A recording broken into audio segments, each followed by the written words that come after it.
our NAL ED quarterly grantee meeting in August. Thanks for taking time out of your Thursday to join us. And let's kick off with our standard disclaimer.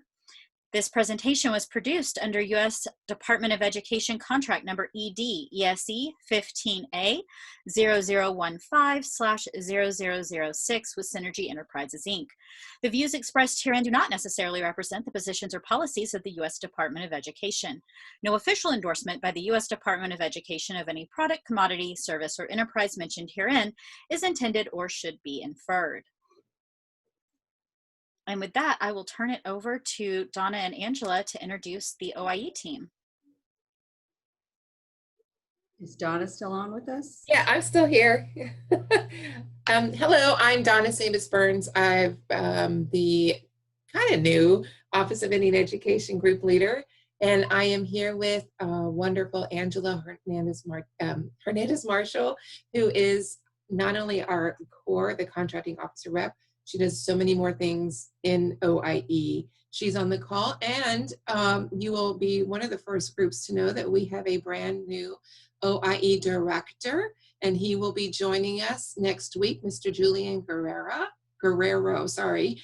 We are so thrilled to have him, and we look forward to his leadership in moving all of our wonderful things forward. So thank you so much for participating today.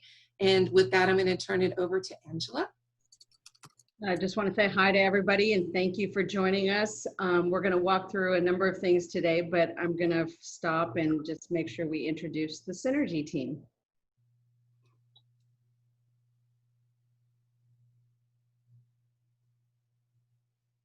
Kathleen, okay.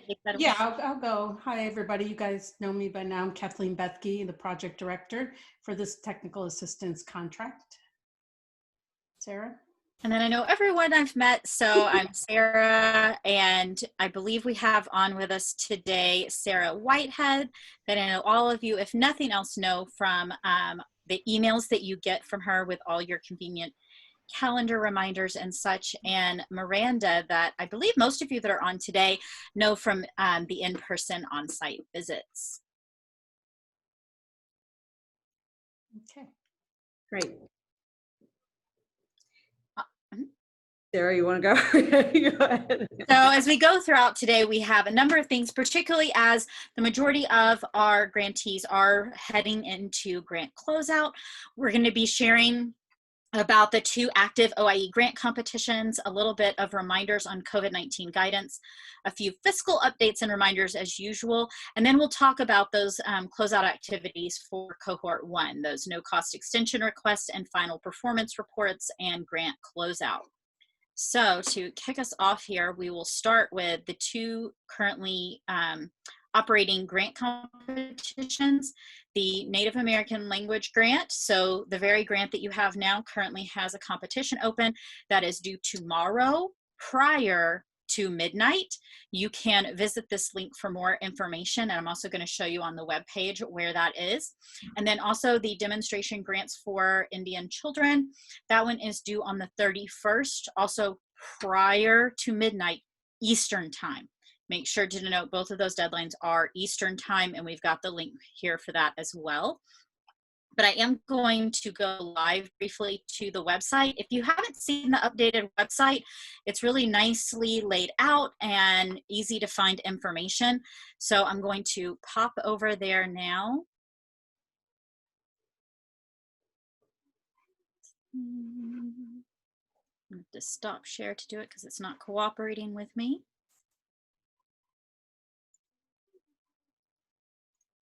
There we go.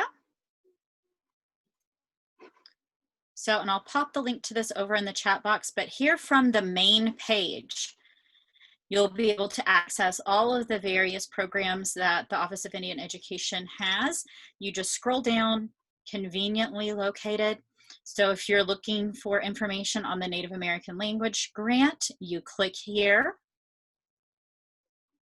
That will take you to the program page with the information there. You can scroll down and notice that even on the front page, they've got the important dates, the links to the applications, the webinars, if you need the TA webinar, or the walkthrough of the actual directions and instructions.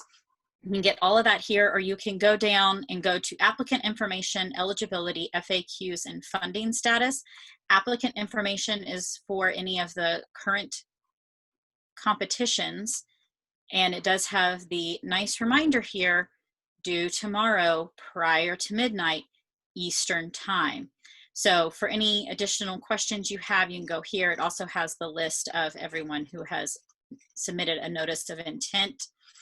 If you go back to the main page, that's where you can access any of those other programs, such as the demonstration grant that has a current competition going on, or any of the other programs. So nicely laid out. If you haven't checked it out yet, try that out.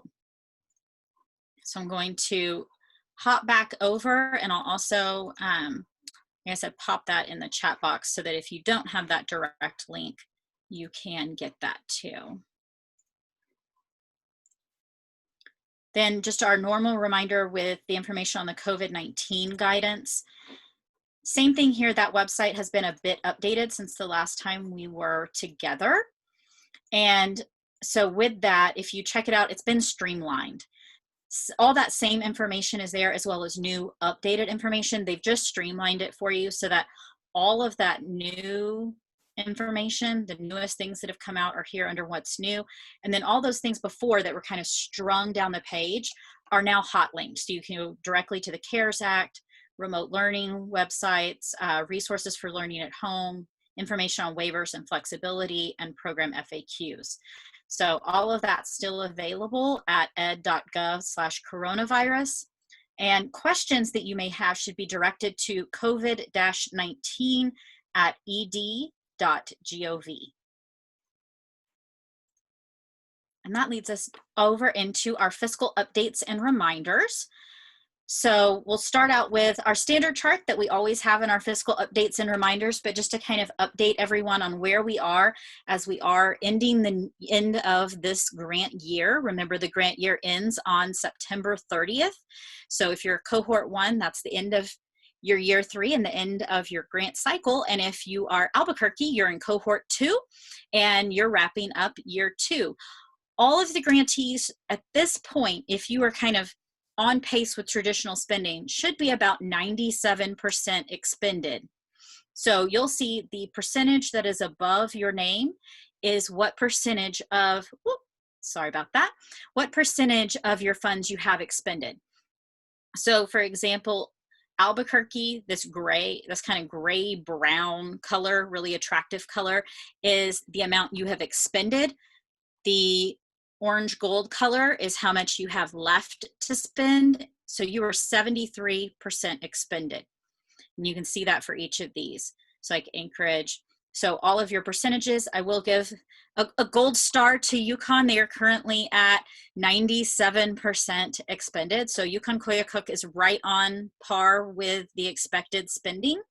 Remembering that those drawdowns are what creates this. So even if locally, maybe you've expended 90% of your funds, if you haven't drawn them down, then it's not reflected here because the department can't see what you've spent locally. The department can only see what you've drawn down, and that's what makes it officially expended.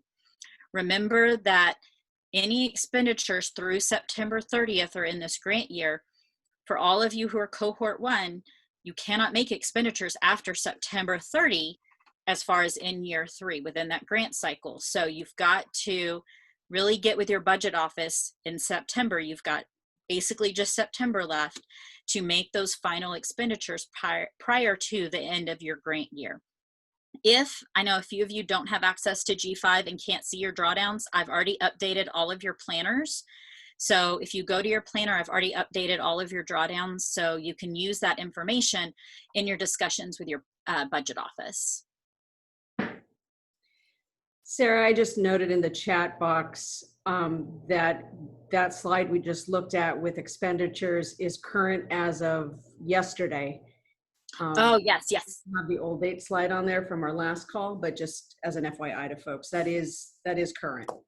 Yeah, that's the very most updated. And you'll see that when you look in your planner at your drawdowns. Brandon, do you have a question? Yeah, I understand the expenditures through September 30. My question is about the drawdown date. Like, I know no new expenditures after September 30, but when do we have to have a drawdown? Like, when do I need to ask them to keep doing more drawdowns quicker than normal? You are jumping to the last slide we have in this presentation today. We're going to talk about liquidation, but yes, that's an important. So we will come back to that. Thank you. Okay.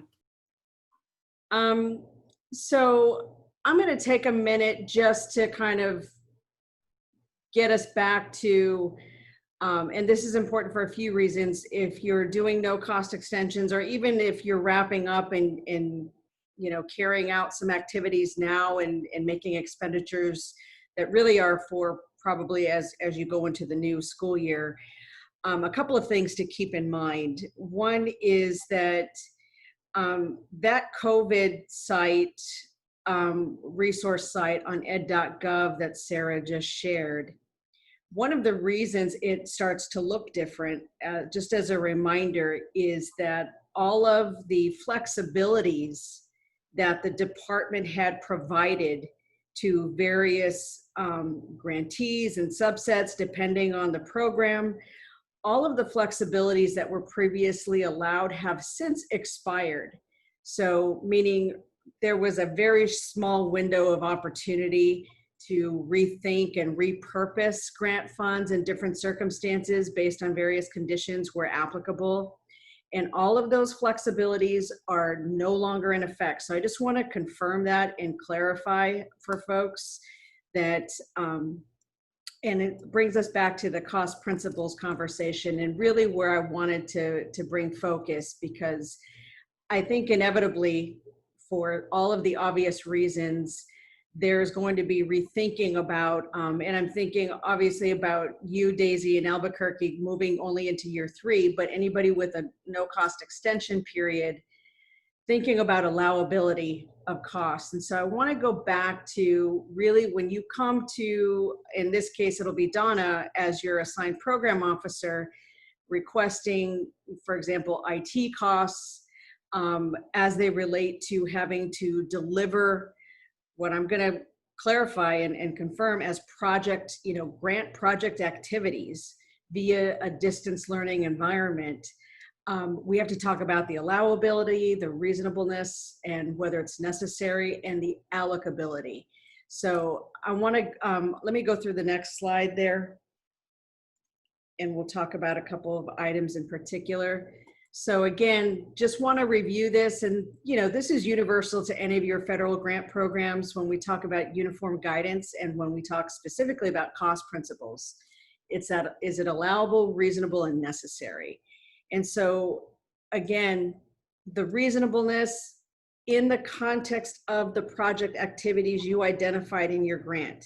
If you're asking to be able to use, you know, to purchase, for example, some IT hardware or some software to be able to deliver what you originally proposed in that project, that's completely reasonable and necessary in this instance.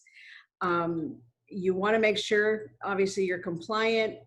You also want to think, and this is what I'll underscore, just like on that third bullet, is the allocability. So that is, I would argue, in the case of Liquidation is a full immersion, all-day native language instruction school, in which case allocability would mean that 100% of the time they're delivering native language instruction, they're delivering the scope of their project all the time, versus many of you that have iterations, right, of different, either elective or part of the day, whatever that is.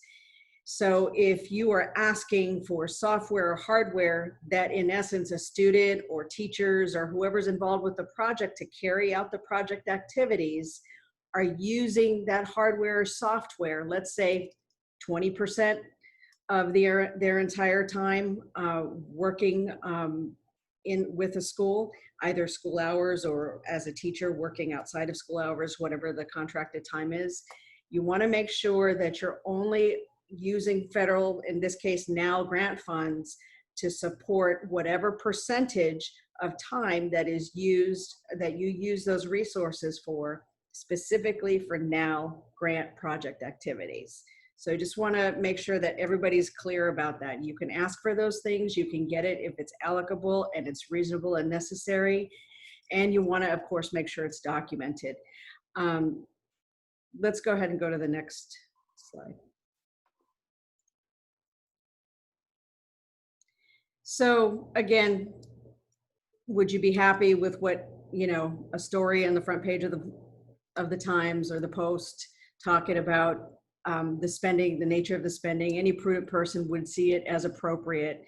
Obviously, I think there's a lot of sensibility across our grantees, and we know a lot of what you do and what you need to do that work is reasonable and necessary. We don't expect, you know, that there's excess, and you guys have been great about it, frankly. Next slide. So again, just the cost where it benefits more than just NAL, making sure that you only allow the cost proportional to the time used for NAL grant activities. Next slide. And then blended funds. So you might have, you know, that case where you've got blended funds. You might want to make sure that you're checking with us if you're concerned, or just want to make sure you don't run into any issues, not for our program with supplement, not supplant, but it might impact other programs, other federal grant funds that you have. Next slide.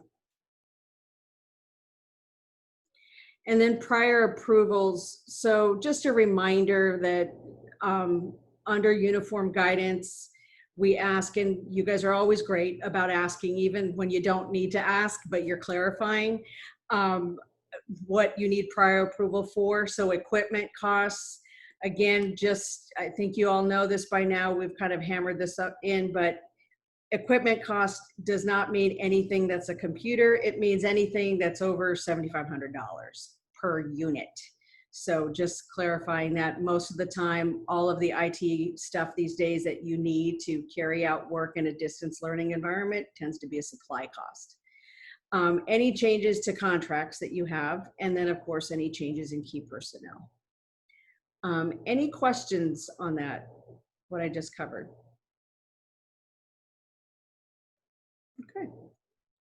Just a quick review, but I just really wanted to drive home that we've got, you know, no more of the COVID flexibility. So even if you talk about asking for funds, to use funds for supplies, for distance learning, make sure that you're asking, Donna, in the context of approved project activities and not, you know, because of COVID, because that won't be a permissible use of funds.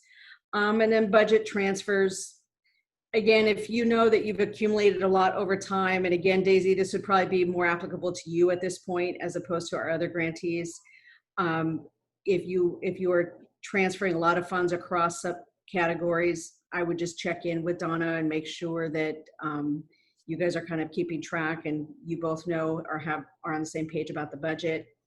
And you always ask about allowability, so I appreciate that, everybody. That's it. Next slide.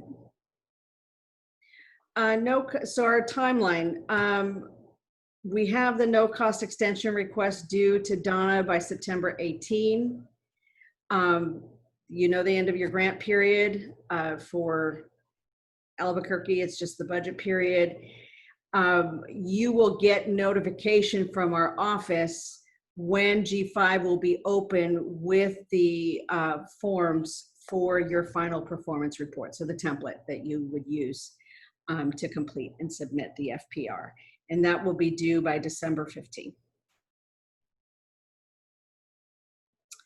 No cost extension requests. So again, you want to use it to complete any previously approved grant activities. It's not an opportunity to ask to do something new and different. That's what the new competition is for. And it's allowable for up to 12 months, the first 12 months. If for some reason you've identified a need to go into a second no cost extension period, just as a heads up, that's something that has to gain approval from the Deputy Secretary for OESC. Next slide.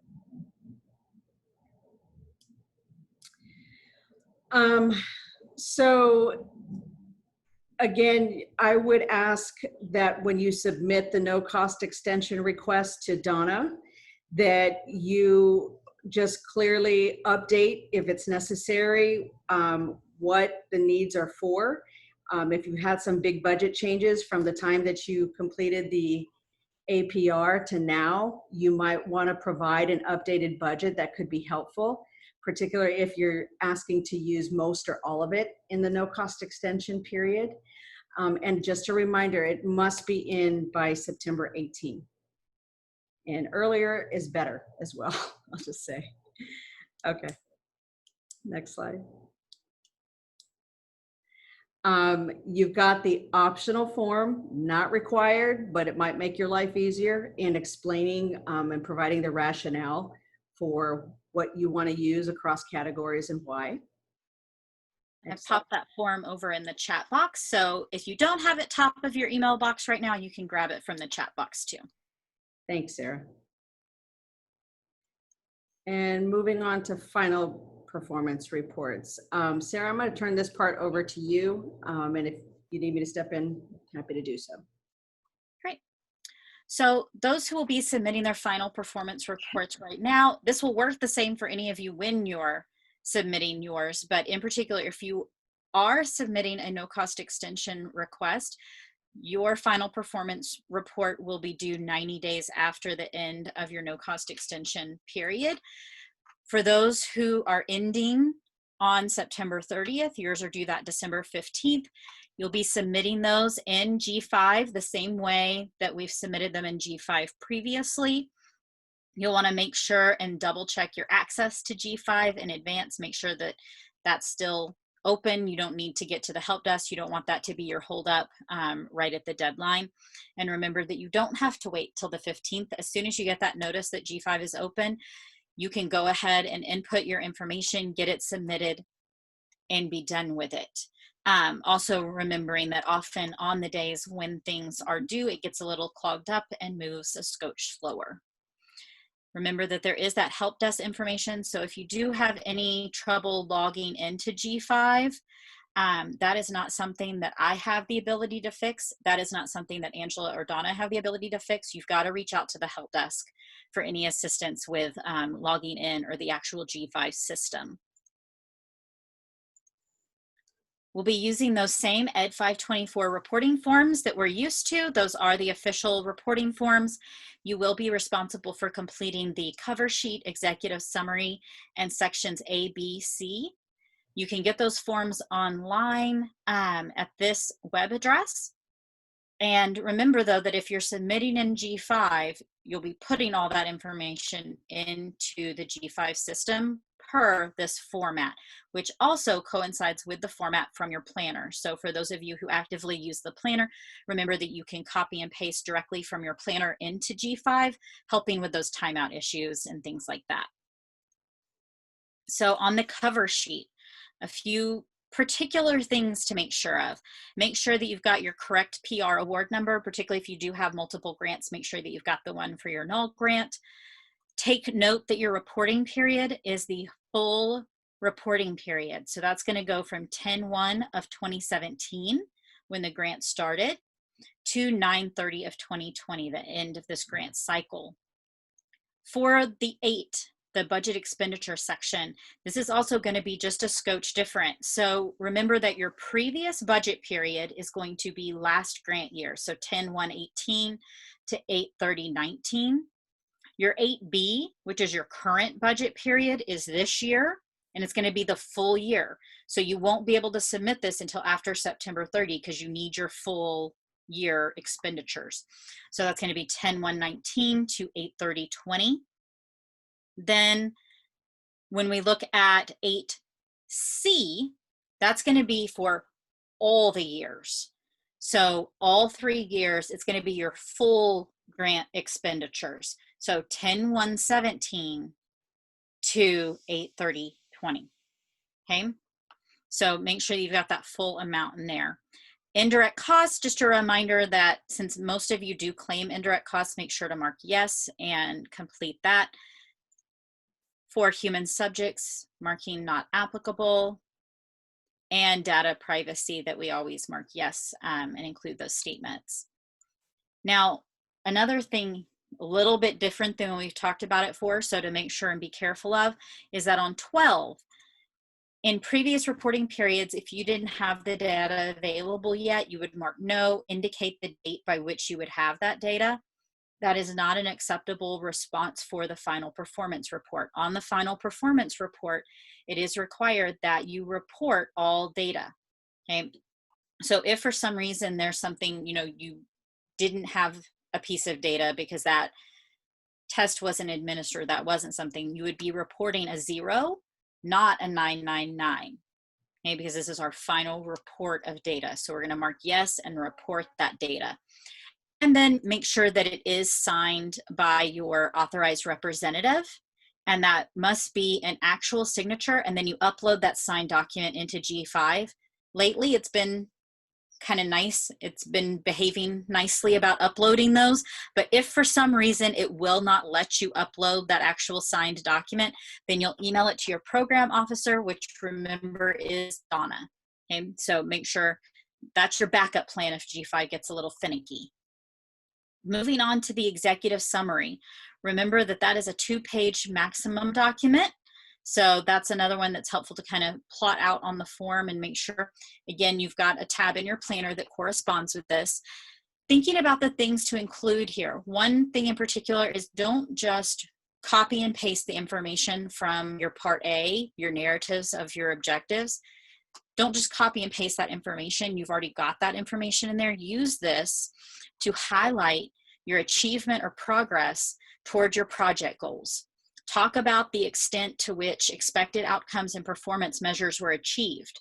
Highlight your success and what you were able to accomplish across the last 3 years of your grant project. Make sure to point out if you met or exceeded your targets, and for any that you might have missed and come close but not quite, make sure to provide things that kept you from accomplishing that goal. With those that might not have been met, think about things like the challenges that were faced. Was there staff turnover issues, delayed hiring? Was it a matter of redistricting, and so the number of students you thought were available just weren't available? Whatever the challenges might have been, this is where you'll highlight that. And then any contributions that your project has made to research, knowledge, practice, and or policy. Then we get into Part A. Now remember, Part A is when we're actually reporting on our project measures, both GEPRA and project objectives. So again, this is the one that in particular, it's really handy to cut and paste from your planner. And it really makes sure, because you're going to be reporting all the data, not just the data from this year, but going all the way back to baseline. So that's really helpful that all of that's already in there. You're just going to cut and paste it. You don't have to go look for it. So on this one, make sure that you're marking whether something is GEPRA or project. Remember, project are those project objectives that are indicated.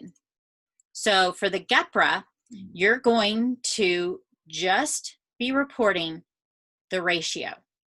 So all these other boxes where there's an X here, you're going to leave those blank. And in G5, it'll calculate the percentage for you. So you're just putting the ratio in. For your project objectives, you're marking proj here. For this one, you need a target. You need to state what was the goal, and then you need your actual. So you're still just doing the ratios, but you're doing the ratios for both target and actual. And again, everything else blank, the system will calculate the percentages for you. Now, as we think about, as I'm saying, you're going to be reporting all that data. Remember, your baseline was the data before your project started, that 16-17 school year. Year 1 was the data from 17-18. Year 2 was from 18-19. And year 3 was this last go round, the 19-20 data. So let's look at what that actually looks like. You're going to be providing both quantitative and qualitative data. Just a reminder that those narratives that you provide below the data are extremely important. That is your opportunity to actually paint a picture beyond just the black and white of the quantitative data in those boxes. This is where you can talk about what happened that made you able to achieve that goal. What happened that kept you from being able to meet that goal? Talk about how your data were collected. What was the collection window, evaluation methods, how it was analyzed, and then any particularly pertinent activities and accomplishments that relate to that goal. Now, I know all of you are familiar with the GEPRA at this point, but just a reminder of the 4 GEPRA that we're required to report on. And then this is what that will actually look like. So this is for one GEPRA measure. You'll see we have a 1A, a 1B, a 1C, and a 1D. Notice that the language, this is a GEPRA measure, it's the same for each one, but I've denoted this is my baseline, this is my year 1, this is my year 2, and this is my year 3. Got GEPRA all the way down, and then you'll denote, look, I've only completed, everything else is blank, I've only completed the ratio, but for all 4 years, and my narrative here should be explaining all 4 years of data.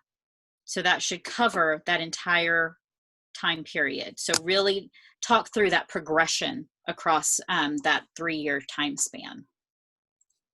Now, same thing for your project measure. Again, the wording of your measure should not change, but make sure to denote baseline versus year 1, 2, or 3, proj all the way down. And then again, remembering that we're gonna leave everything blank with the exception of ratio for target, what our goal was. Your goal should not have changed. That should be the same all the way down. And then your actual all the way down. So, and remembering, again, all of that's in your planner. Copy and paste. You're not having to go search for that data. And then also for your project measures, you're using that narrative section to give the fuller picture, the full explanation to go along with the whole 3 years of performance. And then this was just to remind you of what part of your planner that's from and how all of your information is in there. So again, you'll be able to just copy and paste that into your document. The other nice thing is it lets you do a spell check too before you pop it into G5. All right, we'll move to section B. This is your budget information. So you will not need to complete an optional budget expenditure form as part of section B for your final performance report. I know all of you are going to be so sad that you don't get to do one last optional budget form. If you just want to fill it out for giggles, it's okay, but you won't need it for your final performance report. So all you're going to be completing on section B is the actual narrative piece, okay? Sarah, So a minute to say something about that narrative piece, because one thing I would ask of our grantees is rather than copying and pasting the summaries from all your prior APRs and then adding something for this year, really what would be helpful is a brief description that really speaks to the trends. You know, so if for instance, in year 1, we had a really slow start, you know, and you'll see that our spending, was not frequent. We didn't have a lot of drawdowns. However, we picked up and we actually accelerated quite a bit at the end of year 2 or whatever that is. So really with a mind to describing your budget with respect to the trends that we would have seen across your drawdown activity, the rate of spending, and any, big rationale to include COVID for why things may have suddenly halted. So I would just ask you to call out those big items and really just give big picture summary there. Yeah. A couple of other things to make sure and include in here is that when you're thinking about your budget, this is going to be the funds that have been expended and obligated. So this is not just what's been drawn down in G5. you're going to be speaking to your actual expenditures as of September 30. So even if your budget office is still needing to do a drawdown after that, that's very normal, very logical, but you should know what you've spent by September 30. And that's what you're speaking to in this narrative, and what you're including on, again, that cover sheet in 8C. Okay.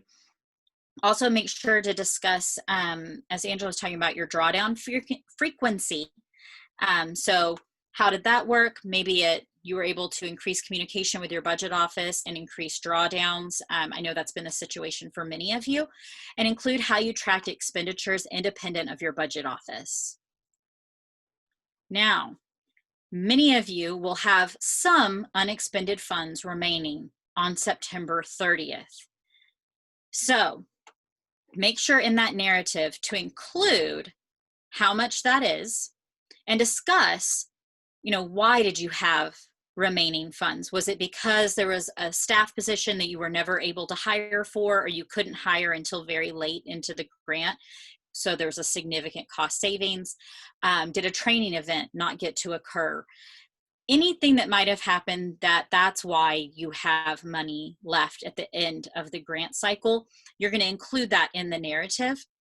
And then for those of you who are not requesting a no-cost extension, you're going to include this statement below.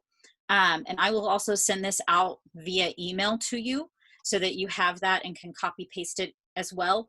But basically you're stating that this is how much money you have remaining at the end of the grant cycle, and that you do not plan to spend any further money. You do not plan to make any further drawdowns, because that then allows the department to move that money out to new grantees and new projects and activities.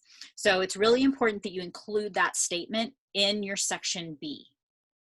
So Sarah, let me add a couple of items about that last point, and this is very important. I understand that sometimes the alignment between the ability to make sure you've exhausted any obligation, liquidation activities, meaning what your budget office is doing to reconcile your books for this grant, may not have the timing that aligns to whenever it is you plan on completing that final performance report and submitting it into G5. So if in fact I'm just going to make this up, Brandon, if you are not asking for a no cost extension, if you are going to complete your FPR and I've got to complete it by October 15 because I won't have time to deal with it anymore, but you also know there is the prospect that your budget office might have more items to liquidate that were obligated through September 30, and so you're not sure that that's the final number. You also need to write that, which is there may be additional drawdowns through the final drawdown date, which I'll get to in just a second. But, so this is our best estimate as of the date of this performance report. What that means are two things. One is that's fine. That's not a problem to not have it final at the time that you're submitting the performance report. But please be aware that at some point down the line, if you have a remaining balance, it is going to be very important, and it's very helpful if you're proactive about this, to send your program officer, in this case, Donna, an email saying that we are done liquidating, we have no more outstanding obligations, and we want to close this grant, and the final balance is X. Whatever monies are left that you decided you could not exhaust or did not exhaust during the project period. So that is required in order for us to be able to close out your grant in compliance. So that's why that information is important. So if you don't or can't provide it at the time that you write and submit your FPR, know that it's helpful for you to be proactive and let us know when you're done, but we will at some point follow up with you to confirm that. And we need that confirmation to get that closed out in compliance. And you want that to prevent any past performance marks. Thanks. And that brings us to section C. So that's your additional information section. And remember, this is where you're able to document and highlight additional success stories and challenges. You know, sometimes there's only 2 pages in your executive summary, and you've all done such amazing things through your project that often it just doesn't fit in that 2 pages. So you're able to provide that additional information in your section C. I know some of you will include a couple of pictures, sometimes a news clipping, or different things that kind of highlight different parts of your project. Just keeping in mind again that it is easiest to upload this piece if you put all of those things together into one PDF. If you try to upload 6 different documents, more often than not, G5 freaks out and then takes nothing. And so we want to be as gentle as we can with G5 so it will be cooperative with us. So if you will put it into just one PDF altogether, it uploads easiest. If you don't know how to do that, let me know and I'm happy to help you get that arranged. Also make sure to talk about your partnerships. You know, wrap up that discussion, the status of your partnerships. Will you be continuing the partnership in your out years? What were the benefits of the partnership or the challenges? And then the last 3 bullets are specific to this FPR. They're things that you might not have, definitely haven't discussed in your section C before, but draw some conclusions about the success of your project and the impact that it's made on your students, your families, your community. Describe any unanticipated outcomes or benefits and barriers that you might have encountered. And then think about what would you recommend as advice to other educators that are interested in your project. You know, if someone else is thinking about starting a native language program, what would you give as advice to them? And how did your original ideas change as a result of conducting the project? So basically that's your lessons learned. What are those things that now looking back you think, man, I wish we had a full-time program coordinator to help me with this, or if only we had had one additional teacher, or, you know, there was this really neat professional development thing that I thought of later, but it wasn't in our project, so we couldn't do it. You know, what are those lessons learned that you've realized throughout the last 3 years? And then finally, if applicable, describe your plans for continuing the project. And I know for all of you, this is applicable, so make sure to include it. Think about sustainability, capacity building, disseminating your project results. Where do you go from here? What are your next steps? How do you plan to sustain? And, you know, do you plan additionally? What's the future of your program? So those are all the things that you're going to include in that section C narrative. And then some final reminders. Remember that only the grant project director of record in G5 can submit this report, and that G5 is not going to accept any reports after the deadline on December 15th. So come December 16th, it's not going to let you go into G5 and submit this, okay? As well as you won't be able to make any edits or revisions after the deadline on December 15th. And that brings us to grant closeout. So just like we've mentioned, and good question, Brendan, you asked, you know, how long do we have to liquidate any obligations that we make through September 30? You have 90 days from following September 30. So basically December 29, I hope you guys are not spending the end of the year drawing down anything, that you're with family, but in the event you are, you do have through the end of December to do that. And that happens, as we know, where an expenditure suddenly pops up that folks had not yet liquidated. So it's not uncommon. A reminder, really what we care about, again, for closeout purposes, is a complete final performance report and your confirmation that if you have something other than a zero balance, that you're letting us know you no longer need whatever funds are sitting there in G5. And so keeping track and keeping your budget office informed, if you're not the one responsible for it, will be very important. That's all I have on that. Are there any questions on closeout FPR? Yeah, and I can actually stop share so we can see each other and cover any questions. I know you said well, obviously you're recording this, Sarah, but can you also, can you send the slide deck out?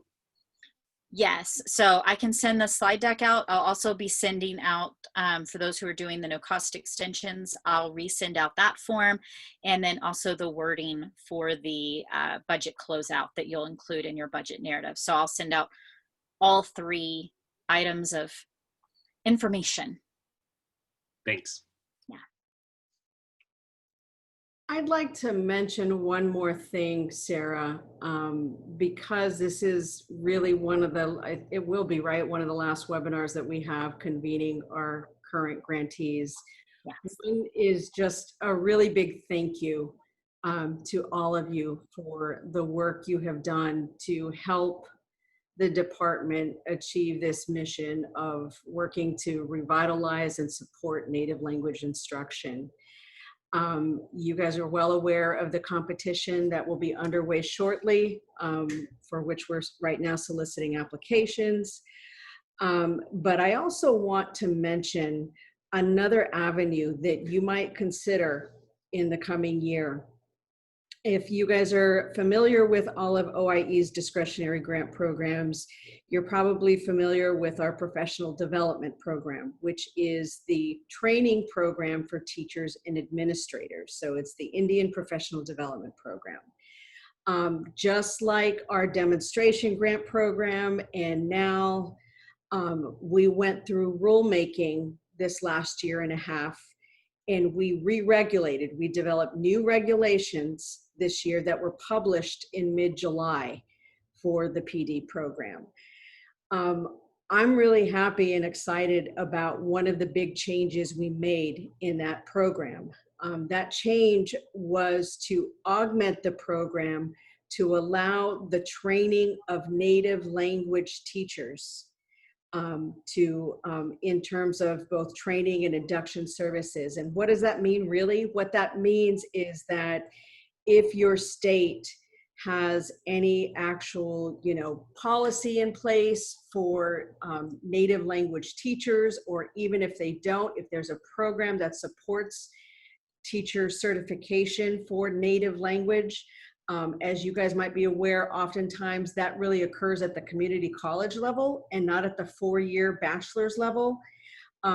So depending on the state, there are a lot of different variations, but we would allow anybody with that Native language certification, if it was at a community college or at a tribal college, off of a 2-year certification, as opposed to the bachelor's that the professional development has normally supported for teacher and administrator certification purposes.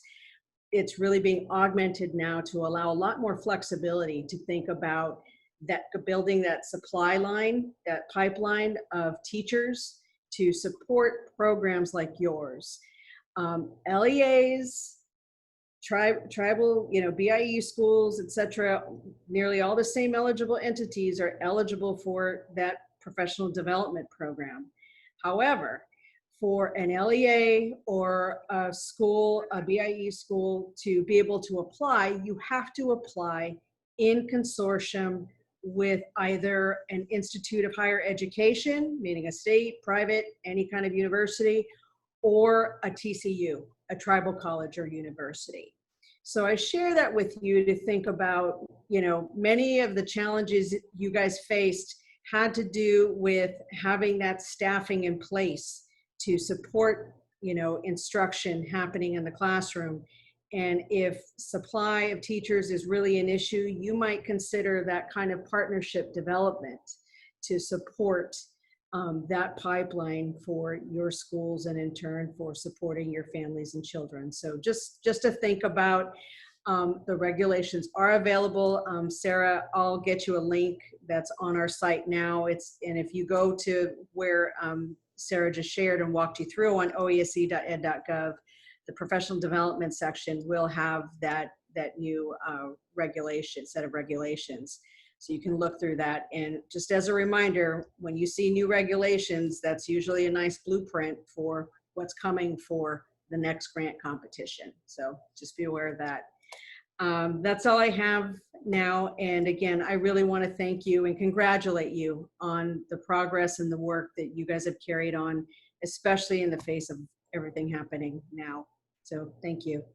Thank you, Sarah. Thank you to Tribal, to Synergy for all of the work you guys have been doing to support our grantees. It's really made a difference. Thank you. Yeah.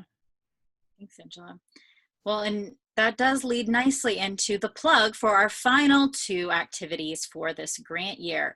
So the last 2 virtual convenings that we have for the year are September 10th is our 12th and final group coaching session discussing virtual learning. And then September 17th is our final Promising Program Showcase, which will be both highlighting the 4 programs that we have visited virtually in our showcases before, but also bringing in 2 new programs from our very own NAL grantees. So we will be bringing in the UPIC program in Anchorage and Waduka Dotting in Wisconsin. So it'll be a great opportunity to not only visit with those programs that we have before in Montana and Hawaii, but to also get a peek into the programs in Alaska and Wisconsin too. And so those should just both be on your calendar. You've received calendar invites for them, but make sure that that's there, and we'll see you for those. And then if you haven't had the opportunity, I'll do one last begging plug. If you haven't completed your customer satisfaction survey for the year, remember this is just the survey asking about technical assistance and training that you've received from October 1st of this year until now. It's a pretty quick little survey. Miranda has conveniently placed the link over in the chat box. So you can take a couple of minutes and do it now if you haven't quite yet. Or if you know members of your team haven't completed it, if you don't mind reminding them. It is an anonymous survey, so I have no idea if they've done it or not. But if you would like to remind them, our goal is to close that out tomorrow evening. So if you could ask them to maybe put that on their Friday to-do list, I would appreciate it. And then I want to echo that sentiment, Sarah, of please asking you and your colleagues to complete those surveys. As Sarah mentioned, we have a new director of OIE coming on board shortly, and this is precisely the kind of data that we want to be able to share to inform direction and vision for that new leader. Thanks. all right. Well, I don't see any other questions. If anyone does have questions, oh, yes. Take it I don't away. have a question. I don't have a question. I just want to say thank you to the OIE team and to the Synergy team for all of your support for helping us all through this. And just really appreciate your patience with us and all of the support that you provided. Thank you. Yeah, and I'll echo that too. We have so appreciated working with this group of grantees and just coming alongside you. It has really been just such a learning experience for us, but really probably one of our favorite TA projects that we've ever done. I think Sarah would agree. It's been really great all the way around. So. Yeah, so it's been a lovely 3 years getting to be in all of your programs with all of you and with the students. And we're not done yet. We still have 1 more month of exciting TA events. And then also looking forward to seeing, what each of the projects do as you move forward into your out years and continue growing your programs, because I know all of you have lots of amazing big plans for next steps. And for Daisy and Charlene as they finish up their last year of the grant. And really all the amazing things y'all have been doing virtually to make these programs still work during school closing. So, all right. Well, I think that is our time. We are literally right on the dot. Susan, did you have a question? Oh, yes. I just would say a quick backseat to the team here and also the other grantees. A lot of great ideas have been shared, from promising practices to the coaching and help with the assessment. So backseat, we've learned a lot. Great. Thank you, Susan. All right. Well, it is straight up 4 o'clock where I am, and lots of different times where all of you are. But thank you for taking the time with us today. I will get that email out with all of that additional information later today. And then we'll see you all on the 10th for our next group coaching session.